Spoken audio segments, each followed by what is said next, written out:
La storia ebbe inizio qui, su una spiaggia incantata. Sabbia bianca, mare cristallino, un paradiso terrestre.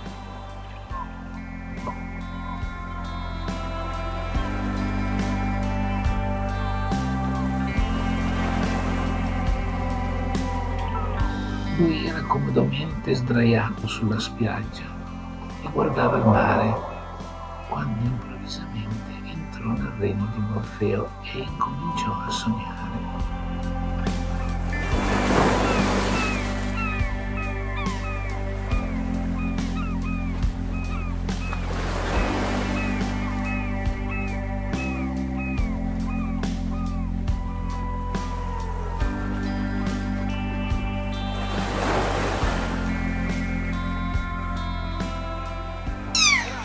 Ma un pappagallo dispettoso con il suo gracchiare lo svegliò improvvisamente.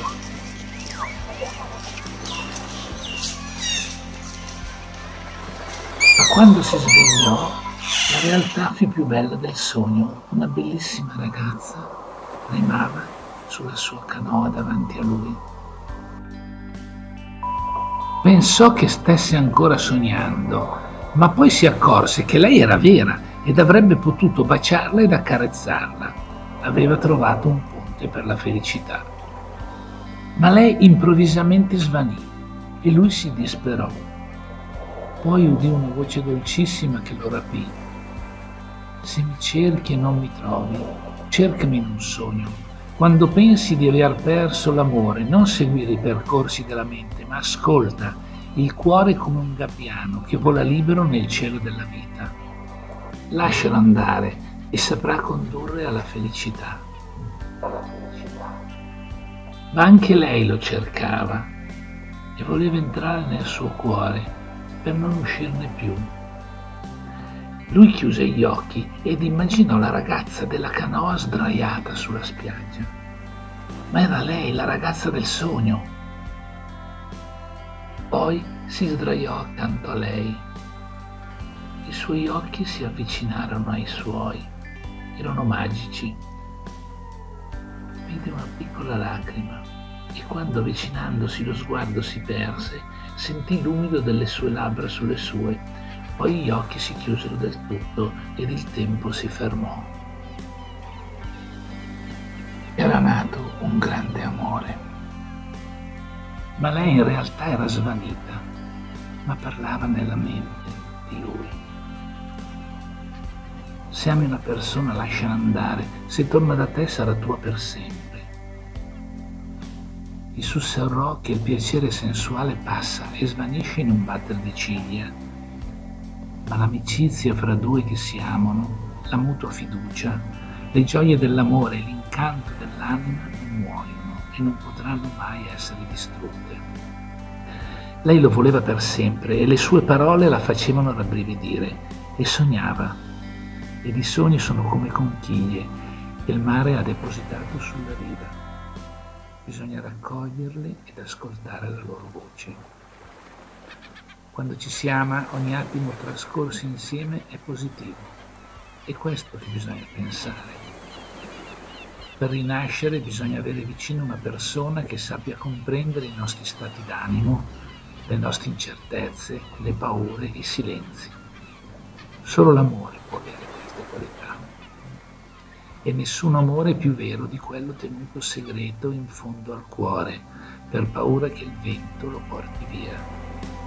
Amare significa entrare attraverso una porta azzurra nell'immensità del mondo. Con lui lei vedeva l'infinita. La ragazza non aveva bisogno di sognare, perché era diventata lei stessa un sogno.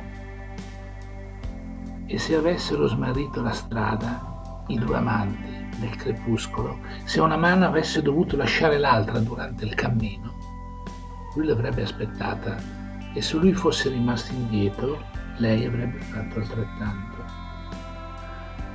Ma l'amore, come il fuoco, non può esistere senza un movimento continuo, ha bisogno di sperare, di temere, di parlare di sé, e si crea ed accresce se ci si occupa l'uno dell'altro e se si creano interessi comuni di cui si è gelosi e si vive insieme, più vicini che mai, e si desidera donarsi quanto più si può, con dolcezza e tenerezza ed anche compassione quando l'apogeo del desiderio travolge due anime che si cercano.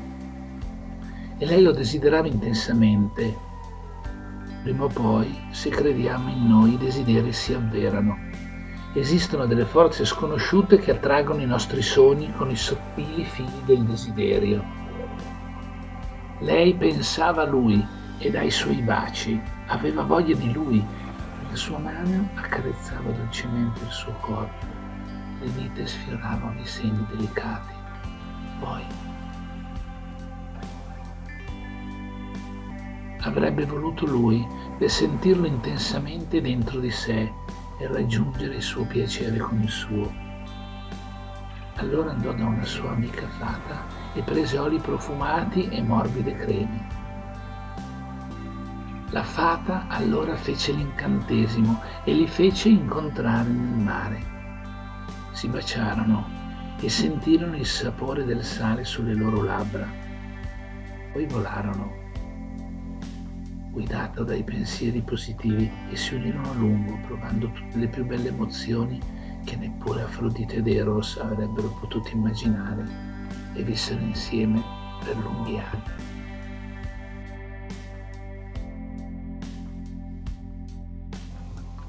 Se vi è piaciuto il video, mi raccomando, ricompensatemi con un mi piace, un commentino qua sotto. Poi, dai, iscrivetevi al mio canale.